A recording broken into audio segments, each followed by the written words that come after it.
Hello and welcome to Identity Office Hours. I'm your host, Mike Schwartz, founder of Glue, and today is episode 94. The topic is the IPSIE standard, a new era of policy interoperability. Before I introduce our guests, some quick live stream announcements. One, there's a weird schedule this week. There's 4 episodes, so keep your eyes out. If all goes well, we'll have 4 episodes this week. And just a quick reminder for everyone to follow the live stream on LinkedIn. That really helps support the live stream. So without further ado, let's introduce our guests. We have 3 members of the new IPSIE working group at the OpenID Foundation: Dean Sachs, Mark McGuire, and Travis Tripp. Welcome, guys. Thanks, Mike. Appreciate it. I appreciate you having us here today. So I'm Dean Sachs. Sort of a long, interesting history in the identity realm. I actually started as a PhD candidate in genetics back in the 90s. Left that program, all but dissertation, started writing code, found my way into the security realm, and around 2010 found my way into identity. And for the past, I spent about 10 years at Amazon and AWS, which is where I really got into identity deeply and started doing more standards-oriented work through the FIDO Alliance, and more recently IETF and OpenID Foundation. And I co-chair the IPSIE working group along with Aaron Parecki from Okta.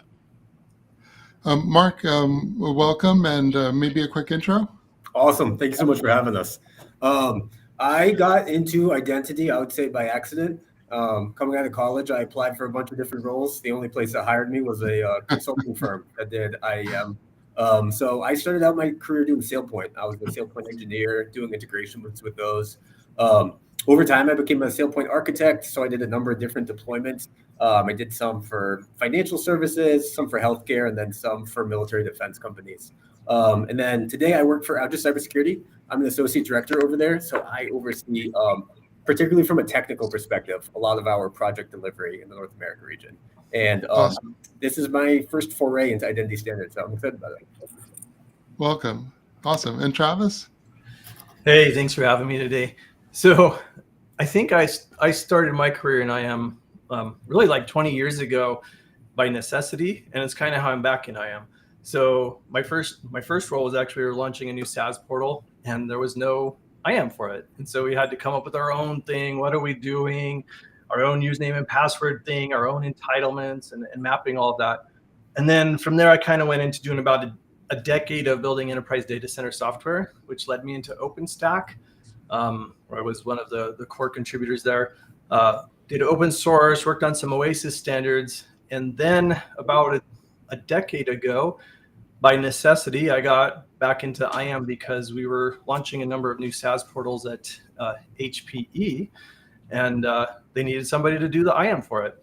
And so I'm currently a senior platform architect, senior distinguished technologist, and I lead all the identity and access management for the HPE GreenLake platform. Awesome. Okay, well, so let's pivot to the topic at hand today. The IPSIE is a working group at the OpenID Foundation, and IPSIE stands for Interoperability Profiling for Secure Identity in the Enterprise. And Dean, maybe I could put you in the hot seat here. Sure. There's a number of, let's say, use cases for these interoperability profiles. Which of those use cases do you think are the most important to you, or which would you say are the highest priority? Sure. I think the genius behind creating this working group IPSIE was the fact that there are so many options in single sign-on mechanisms, SAML, OpenID Connect, that it makes it hard for people to choose as either a set of identity services like an IDP, or as an RP, a set of SaaS apps, which particular options to choose when deploying and configuring those applications. And in fact, you can choose a set of options that's insecure. And so what we really needed, and this is what Aaron Parecki came up with when he initially proposed this group to myself and others within the OpenID Foundation, was a mechanism to define a profile that is secure by design, secure by default. We make good security choices up front and embed those into the profile. So if you get to an IPSIE compliant deployment, which There are none yet because we haven't defined what IPSIE exactly is yet. We're getting there. But if you can comply with the rules as they are defined, then you have by default delivered a secure implementation for both identity services and for the relying parties. And so we're defining them in two tracks right now. First, around the session lifecycle. So how do you actually create a session through, say, SSO? And second, in the identity lifecycle, how do you provision and deprovision identities? And as you go up each of those tracks, they're known as SL for session lifecycle and IL for identity lifecycle, you'll get more and more controls over your identity services. And that ultimately is the goal. And it allows buyers to then purchase something that is, say, IL2, SL2 compliant, which we haven't yet, again, defined exactly what that means. We've got some high level ideas, but it allows buyers to say, this is what I need. These are the controls that I need. Can you provide that set of controls to me? Well, let me put you on the spot then. Profiles is Sure. really wide. If you could see one profile and say, this is the one we should work on at first, which one would it be? Well, I can tell you which one we're working on first. So 2 weeks ago, we first started talking about closing down the profiles. They're the levels that we had set. And so IPSIE level SL1, session lifecycle 1 sets rules for the RP and the identity services, such as you must meet 863 FAL2 compliance. This is based upon Rev 4 of 863. You must be able to set the session lifetime from the assertion from the identity services. And the identity service must enforce MFA and communicate an authentication class to the application. And so that's the first thing that we are working on right now, and had a great meeting this morning with the working group, talking about the first draft that was published by Aaron Brecky over the last week or so. And so we're actively trying to define what these things mean in terms of how do you do this in OpenID Connect. Okay. Travis, quick thoughts on which use cases were most important to you? Well, it's kind of funny you say this because I learned about IPSIE because I went to the Octane conference last fall, and Aaron and a number of people were up on stage talking about how there's just a real problem of securely getting your SaaS apps connected up to identity providers. Customers don't really know what they should do. And just that initial session management, I'm SSOing in, and my life cycle of users and user groups, like that table stakes kind of thing, even that has a lot of open questions about what's the right way to do it. And so I got to talking with Aaron afterwards, and Aaron's like, you got to join us. And when I look at it from a GreenLake perspective, what's really interesting to me is we have all of these enterprise customers. We have government entities. We have all these people, and they come to us and they're asking, hey, how should I do this in the most secure way? And if you look at OpenID, even that itself has 100 ways you can configure it. And you have to justify, well, you shouldn't, use implicit flow. You have to do all these things. And so we just want to make it easy, right? I want to make it easy for people to know you can onboard onto our platform securely. And then from us on the back end, we also sort of act like an outgoing identity provider because we have a lot of underlying services and applications. And we want to make it easy to tell all of them, here's how you're going to securely integrate underneath of us, right? So you kind of look at us as being a middle broker to the whole ecosystem. And when we do it all in an IPSIE standard, and you look at this from risk signal sharing, that one's very interesting to us, by the way. You can kind of put it all together and have a single easy to use thing across your entire set of life cycle, not just like sign on, but all the way to, I've already got a session. Now, how do I make that secure? And so to us, just having something that you can look at and say it's already pre-configured to what you should do is very valuable. Interesting. And Mark, I'm wondering if there was an IGA sort of use case that you found to be the most interesting, or would be interested to see done. Yeah, definitely. I think, like I mentioned, so the three verticals I've mostly worked in is healthcare, military defense, and then banks. But what you see across all three of those organizations, particularly when you're talking big companies, right? 10,000 plus employees, hundreds, if not thousands of different business applications, is they're all having the exact same struggle, which is I need to connect all of these applications to one central location. And to what Travis was saying earlier, it needs to be easy. If it's very difficult to do each one of these problems, now this doesn't scale because I've got tens of thousands of users to manage. I've got hundreds or thousands of business applications, and it becomes a very difficult problem at scale. So when I first heard about IPSIE, what excited me about it was just across industry and across so many different verticals. It seemed like it was solving a really challenging problem that was costing organizations millions of dollars a year, but it was also costing organizations so much security. We've all seen ransomware attacks. We've all seen all the events that happen when enterprises have weak security. So to be able to solve a really meaningful and challenging problem, that idea appealed to me just because it's so prevalent across whatever company you might be at. So, it sounds, enterprise is such a big segment, right? And when I hear a lot of these profiles, sometimes they're for very specific segments, like banking, for example. Dean, do you think that enterprise is a segment, and can what you define actually be useful if your segment is that broadly defined? Oh, Mike, that is such a great question, because in our early discussions, and Mark and Travis were there, we went round and round and round about what an enterprise is. And so ultimately, the way we wound up defining an enterprise is, if you think of yourself as an enterprise, you're an enterprise. You could be a bank. You could be a governmental organization. You could be a traditional, what we think of as an enterprise company, or you could be a small business. But if you think of yourself as an enterprise, where you have a centralized service that you're managing users and managing that user lifecycle, and you have SaaS apps that you want to connect those users to, and you want to do so securely, then you're an enterprise. It took us a lot of time to kind of get there. There's still some disagreement, as you know. I mean, in every standards body there is disagreement. We get to an endpoint based upon rough consensus, not necessarily based upon everybody being 100% happy with the outcome.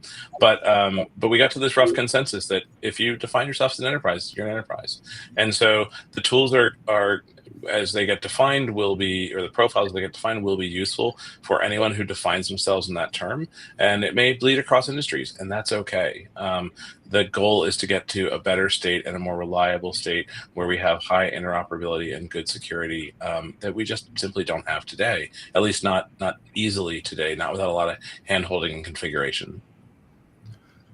Travis, maybe I could put you on the spot on this one. Just a follow-up question there.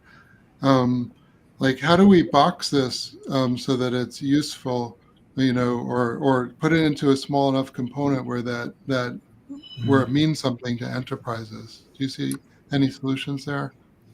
I really do, and we've had a lot of conversations, and I think, as Dean was saying, you look at the levels, right? And I think if you can come to any given enterprise and say, well, what do you care about? Well, I care about ensuring that my users and user groups are reflected correctly into the environment.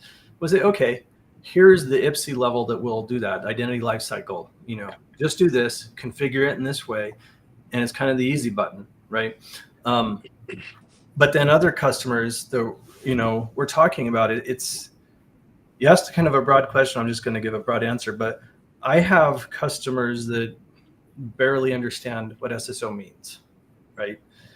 And they want to do it. They hear it's right and the right thing to do, but they just want to have well, what's the way to do this securely?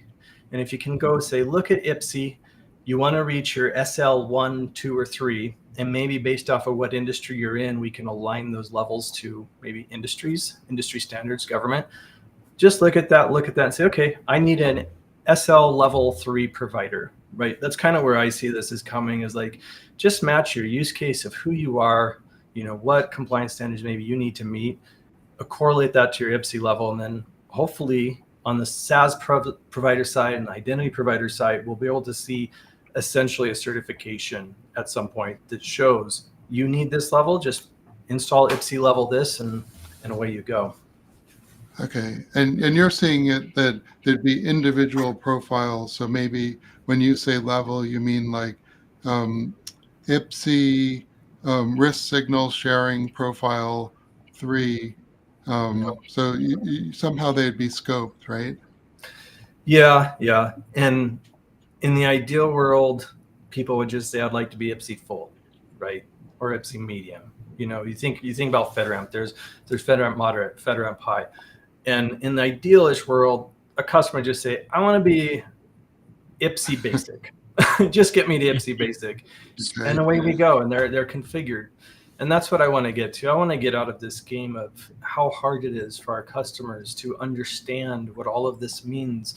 I kind of think about anybody who's ever worked on front-end frameworks say, I want to use JavaScript. Okay, guess what? There's 1,000 frameworks, 1,000 ways you can do it, right? But the reality is people just want, again, I'm going to go back to that easy way to understand how I apply my needs and get that securely configured.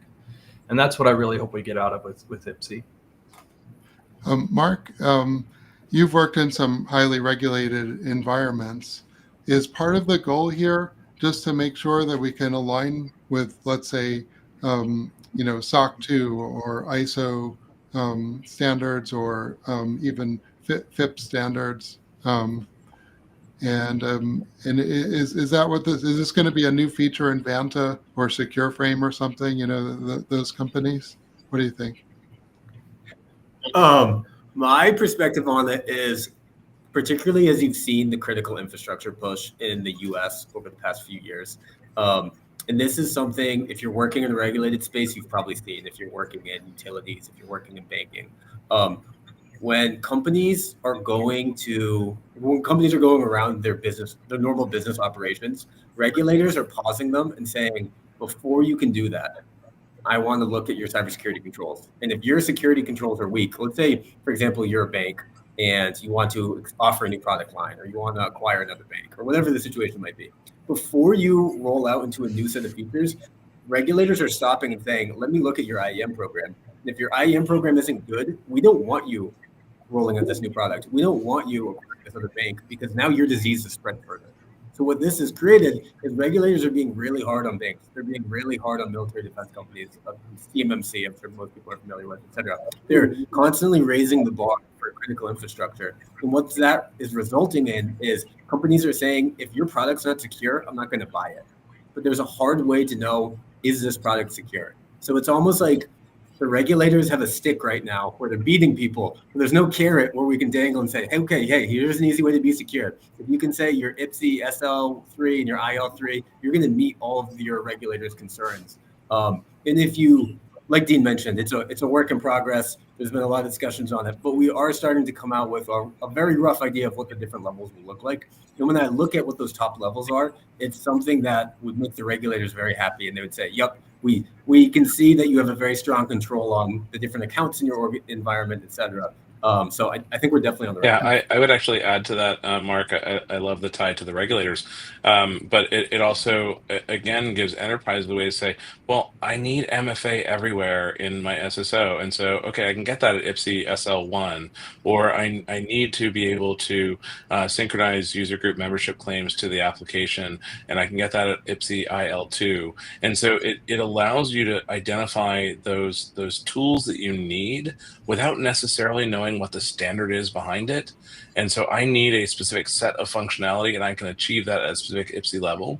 And so I'd encourage the viewers, go check out IPSIE at the OpenID Foundation. Is probably the easiest way to find us. But from there, you can get to the GitHub repo, and there's a doc called levels.md that actually describes the levels that we have described to date and where we think we are headed. It's not fixed in stone. It's not it's not something that's never going to change, but at least for SL1 and IL1 levels, we think we've hit the right bar today, and that's where we're starting our development work on actually developing these profiles. Dean, if I could ask a follow-up question. Sure. So there's been a lot of attempts to categorize security in the past. We had, what was it? Level 1, level 2, level authenticator levels. Yep. And there were registered AMRs recently. And why do you think, what differentiates this effort from those, and why do you think this effort has a better chance of succeeding? When I look at things like level of assurance LOAs back in the early NIST 863 days, or even AAL and IAL and FAL today, they a lot of people use them to say, oh, well, it's secure if it meets this particular bar, and I think that's maybe the wrong way to look at it. And so with IPSIE, with the levels, what we've tried to do is, what are the goals that we're trying to achieve? So what are the specific things that we're trying to have as outcomes? And then work backwards to map that to a set of standards, and specific implementation of those standards and specific options that we choose when implementing those standards. And so um, it's not that every company, every enterprise needs to be SL3, IL3, or even every application. Your cafeteria application probably doesn't need to meet SL3 for session lifecycle, because it's the cafeteria app. It tells you what's on, what we're serving in the cafeteria today. But if you're accessing, say, your code repo like GitHub, maybe you do want to hit that level. And so I think there's some education that needs to happen within our industry, that higher isn't always better. Meet your needs from a security and compliance standpoint, but getting higher isn't necessarily the ultimate goal. Getting to that endpoint of, I'm IPSIE IL3, SL3, I'm FAL3, I'm AAL3.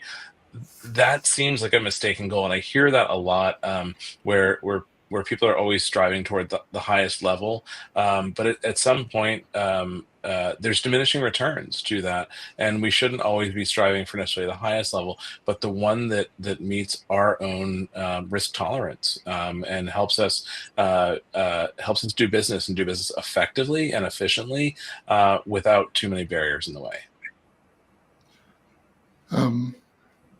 Travis, I have a question. I have no idea if you'll know the answer to this or not, but I wanted to skip to one of the other use cases. We've talked a little bit about session management, but I would love to pivot for a second to token revocation, which is one of the listed goals in the IPSIE charter. Aaron Parecki actually has a draft that he's been writing, or it might be already accepted work at the ITF, about a global token revocation endpoint. There's also another draft about OAuth status lists. This is a way for an OAuth authorization server to basically embed the index of the status of a token into a JWT or into a payload, and that it would enable basically the publication of one status list JWT, which would have the status of all the tokens issued by an IDP, let's say. So there's a lot of sort of work, including work from Aaron, in the works to build an infrastructure for token revocation. And so I'm curious if you had any thoughts about what IPSIE would add on top of this. Like what would IPSIE add that you wouldn't get from just implementing and then how would that relate to your standard? So what if you expire tokens if none of the applications actually check the status of that token, right? Yeah, no, that's a fantastic question, and I'm going to start by going a little bit broader again. Is like the thing I see IPSIE bringing is not these sort of, I'll call it point problem and point solutions. A point problem is I have tokens, I need to be able to revoke them, right? Where I see the IPSIE standard is the goal is actually to be more holistic, right? To look at the entire life cycle of that user coming in, the entire life cycle of the security events. And so if I look at like, oh, I got a token, it's been issued, is it revoked, right? Well, number one, I actually have a little bit of a problem with that because it has a sort of a requirement potentially that every time an API is called, you're going to have to make a call in and check that live thing, and then that's going to impact your latency of your API calls. But when you start looking at the holistic scenario of IPSIE, and you think about as we bring in like the risk signal sharing, right? If you start looking at, okay, this risk is coming maybe from a security provider, maybe it's going to the identity provider, maybe the identity provider is federated to all the application providers. And if they are all sort of agreeing on here's the secure way that we interact with tokens, right? And you look at saying, now I've got a signal that says something has happened that my security provider, sometimes integrated into your IDP, thinks that we have a security incident, we need to revoke this thing. You can send these events out, right, effectively to all of your application endpoints that support that. And then they don't necessarily have to do a real-time check against a lifetime token, but they could choose to say, all right, I have a security event, let me check that lifetime list that you're talking about. Or they could say, oh, I've got a security event, I need to revoke my session and require this user to re-authenticate, right? And so I guess where I see it all going is you have a lot of these areas that are very dedicated in scope, and we need something that's more holistic. And that's what I like about the IPSIE framework as a whole of where we're going. Mark, you have any thoughts? Or if I have a question for you, but you've had to listen to a bunch of feedback. So if you just want to respond to that, I'm happy to let you. Sure. No, I do have a quick response on that. And for people that don't know, Mike does not give us the questions ahead of time. So, Mike, I've loved these fastball. So I'm going to throw a grenade into the water here for Dean and Travis to think about. When I look at the work we've done with IPSIE so far, is I see, if you look at IL1 and SL1, I see IL1 kind of raising the security baseline and making it easy for IGA. I see SL1 raising the security baseline and making it easy for access management / SSL. But when I think of identity and access management, I think of three categories, which is IGA, access management, and then PAM. We're not doing anything with PAM today. So I wonder if in a future, again, this is me speaking first and thinking second, but I wonder if in the future iteration of IPSIE, we could try and tackle the PAM issue as well and provide value there for again, solving a complex problem that standardizes across applications and across. It's a really interesting question because doesn't PAM really just say the level to which you trust that authentication? And isn't it implicitly a delegation? But I don't know.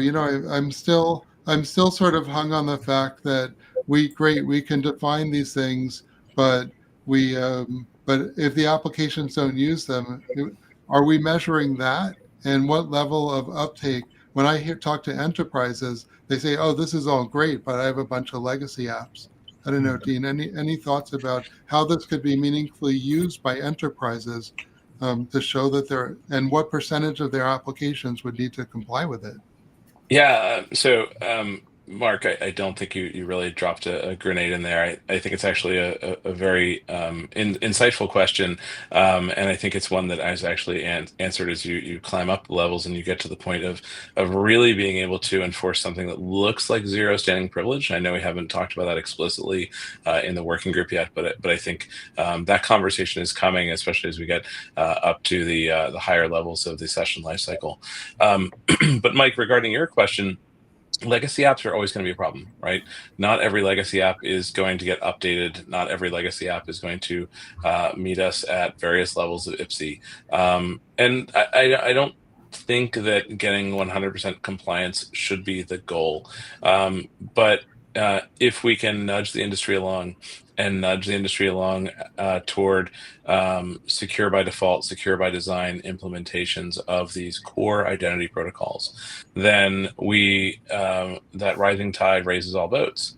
And so this is an opportunity to raise all of the boats. And yeah, there are going to be some boats that frankly they're going to sink because they're not able to comply. And over time, for those apps that are unable to comply, that are unable to implement the latest and greatest sets of standards and meet these various compliance levels, they may see less uptake by enterprises. But if they're already purchased and in place, then they're probably going to stick around. So there's going to be a push and pull, and every enterprise is going to have to make its own decision about which apps are critical, which apps do we need to raise the bar on, and which can we leave alone for now because they're just not that risky to us, and then come back later and figure out how to do something different. Maybe it's replace it wholesale, maybe it's invest in redevelopment or new development work on an app if it's built in-house. But every enterprise is going to have to make those decisions on their own, and we can't be prescriptive about it. We have to recognize the world that we live in, and the world that all of these enterprises live in, and the constraints that every business has. So we hope to make an impact. We hope to really change how the world works and how we define what security deployments look like with IPSIE, but it's not going to capture 100%, and that's okay. Yeah, if I jump in, Mark, actually the working group does talk about future going into some of that higher level constructs of entitlement management and all of that. It's just that there was in the early stages a lot of discussion, like, you know what, we were a little bit trying to boil too much of the ocean, so let's start with the things that are sort of the bread and butter, table stakes type items. And so I think there's been an intentional discussion within the working group to defer some of that. And I think that's okay, because if we try to solve everything at once, you'll fail. And then Dean, I actually think that from the enterprise app, I 100% agree. One, IPSIE might give you a way to sort of grade or judge your existing apps that can't be upgraded. But additionally, It does create some market for, I don't know, startups or the big guys to maybe put facade layers in front of those enterprise apps, so that, if you need them to essentially be proxying that session management and providing that IPSIE compliance, there's a potential space there for that as well. I see a new business venture coming here, Travis. So thanks for the idea. You're right. There probably is some level of opportunity there to raise the bar on those classic apps. We see existing apps that use passwords today. We see people trying to front those with passkeys, for instance, in various ways. There's some companies that do that, and I think it's a pattern we might see here as well. Dean, I'd love to ask you a follow-up question on the logout issue. Yeah. You were just in Iceland at so you have the most recent information from on OAuth in this area. What do you see as, do you see a new infrastructure evolving for token revocation specifically, and what profiles would be needed in order to do that? There's a couple different things happening. You've referred to the token status list. I've been following that one in the OAuth working group. I'm sure we'll talk about it next week in Bangkok as well. I believe it's on the agenda.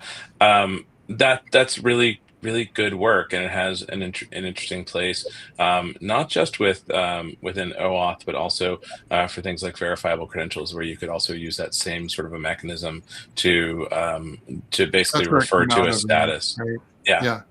That's what's driving. Yeah, it's tied in with the work that Brian Campbell and friends did on SD Jot, et cetera. So I think there's some interesting infrastructure coming out there. I also know that we haven't really ever come up with a single unified logout mechanism that works everywhere for everything at all times. The late Vittorio Bertocci talked about this quite a bit. He referenced this in one of his most recent Identiverse talks, and I'm not sure where this is going to go. One of the things that you have to keep in mind when we talk about IPSIE today is beyond the levels that we're working at right now, the SL1 and IL1 level, which don't enforce a single logout, that'll come at SL2.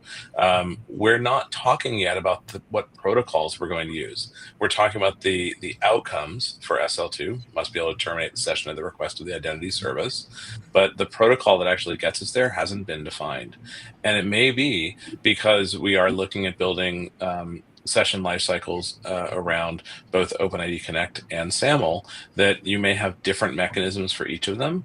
But this will start to come out as we begin building those profiles as we continue down this path. I think Travis said it very clearly. We can't boil the ocean. We've got to start somewhere. And right now, we're starting at the most basic level that we think most identity service providers, most RPs should be able to meet if they're meeting a basic level of security in their implementations. And that's IL1 and SL1. And the hope is that by the time we reach Gartner IAM in December in Dallas later this year, so it's only 9 months away, that we hope to hold an interop event there where we can demonstrate interoperability between identity services and applications operating at IL1 and SL1. Still a lot of work to do to get there, but that's the goal that we're working toward right now. Mark, one of the use cases is user lifecycle management. Maybe you could talk a little bit about like how IPSIE could help in this area.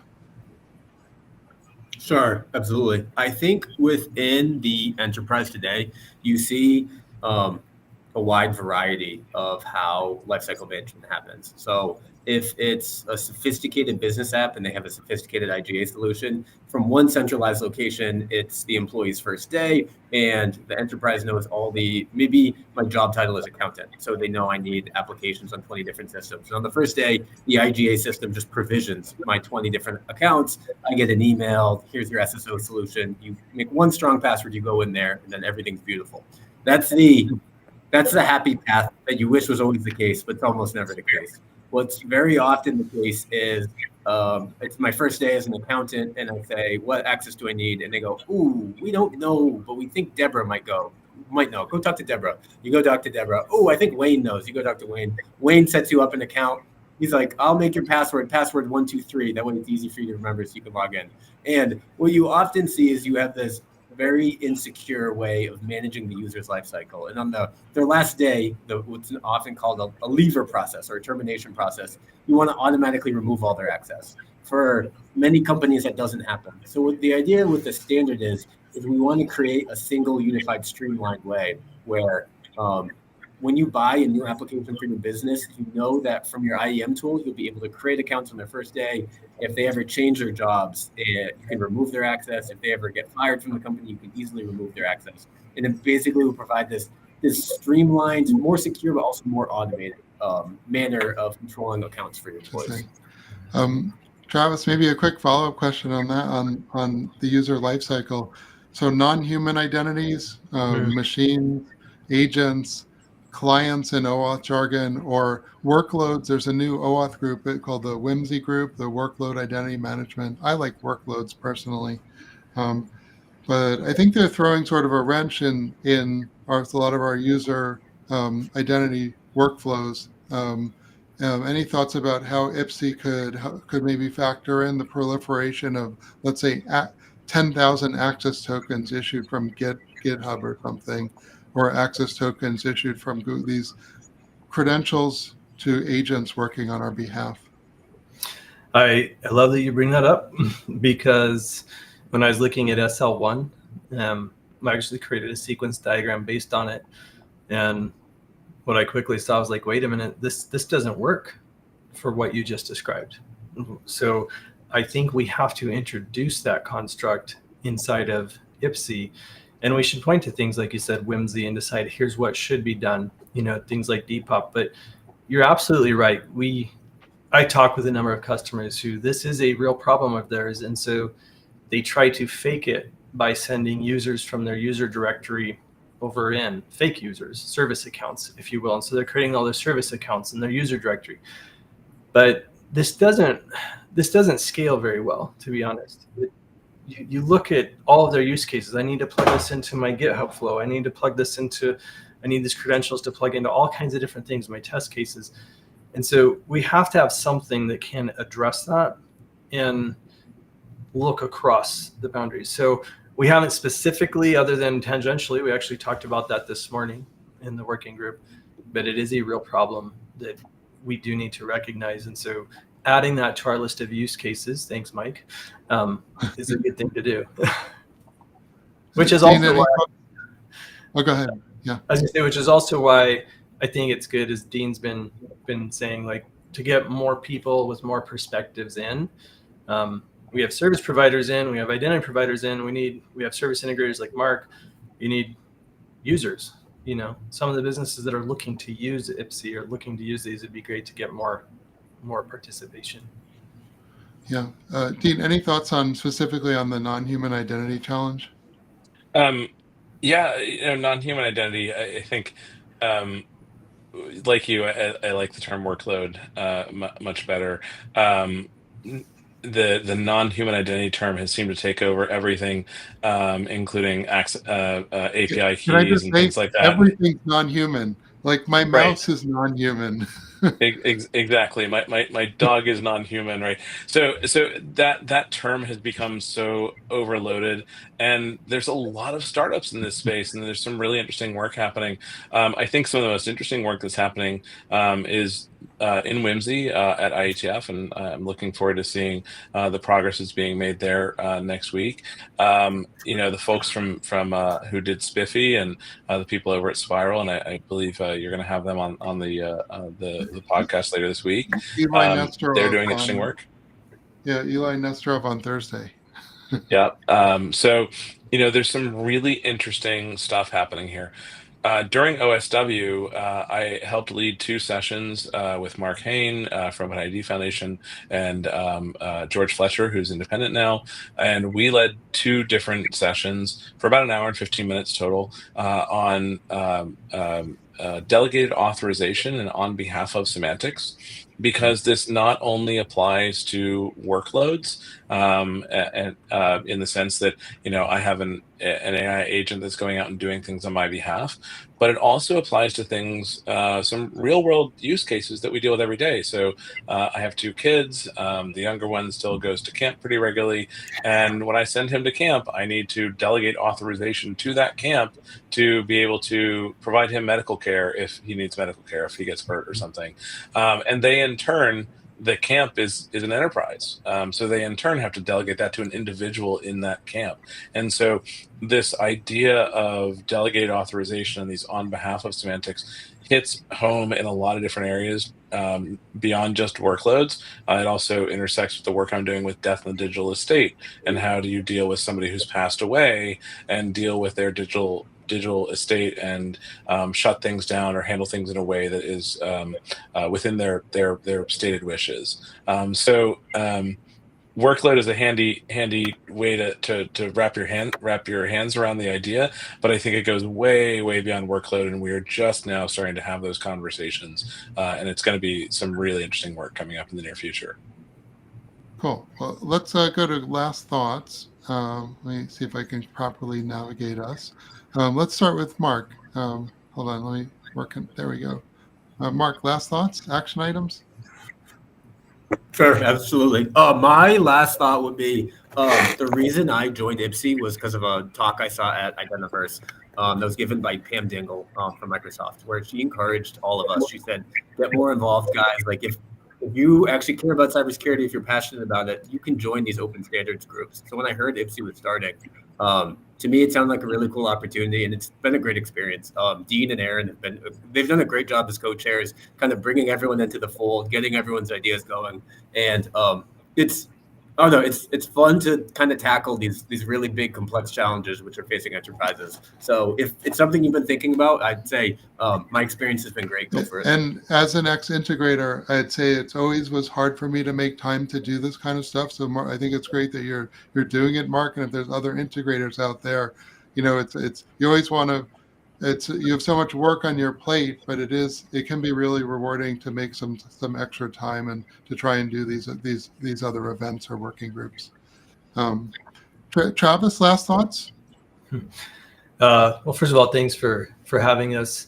And again, I think that as we look at this, we're starting with table stakes because in some ways those are more solved problems. And you talk about the workload identity, we're talking about entitlement management. Those ones aren't as solved, right? There's things like Spiffy, Inspire, and then you guys bringing up Whimsy. Bringing more people into this that have knowledge or thoughts on that, maybe AI agent workloads, things like that. We really need people that are experts in those areas to help represent the problems they're trying to solve. So I really do encourage people to come in and join us and help with that. Awesome. And Dean, last thoughts? Yeah, like Mark and Travis said, it's great to see new people getting engaged in IPSIE and other places too. So, I encourage everybody, if you have an interest, if you have some ideas, we are probably the most friendly group of nerds you'll ever run into. This came up last week or 2 weeks ago during OAuth security workshop as well. But we're a really friendly group, and we're not going to turn anyone away. We want to hear what you have to say. We want your input because we can all make the world a better place by collaborating together. And that's one of the greatest benefits of working in IPSIE and the other places where I get to work in the standards world. Even though my employer, Beyond Identity, competes with some of these other people that I work with in these standards groups, we work together because we see a better world and a better future through working together on standards to make things easier, faster, more secure for everybody. And so come join us. We'd love to have you and love to have your input because we certainly can't know everything. Any one of us doesn't know everything. So we have to depend on community to come together and develop this work together. Awesome. Okay, well, I just want to do a quick announcement of the next episode. Tomorrow is supposed to be Powering Continuous Identity with OAuth and OpenID with Sean O'Dell. Thursday, RJWT's Bad for Authorization, Eli Nesterov, co-founder of Spiral. And Friday is TBAC the Future, Glue, Signal, and Strata weigh in with Atul and Jerry. So those are the episodes coming up hopefully this week, at least 2 of those 3. With that, I'd say thank you to the audience, thank you to the guests, and we'll see you next time. Thank you. Thanks all.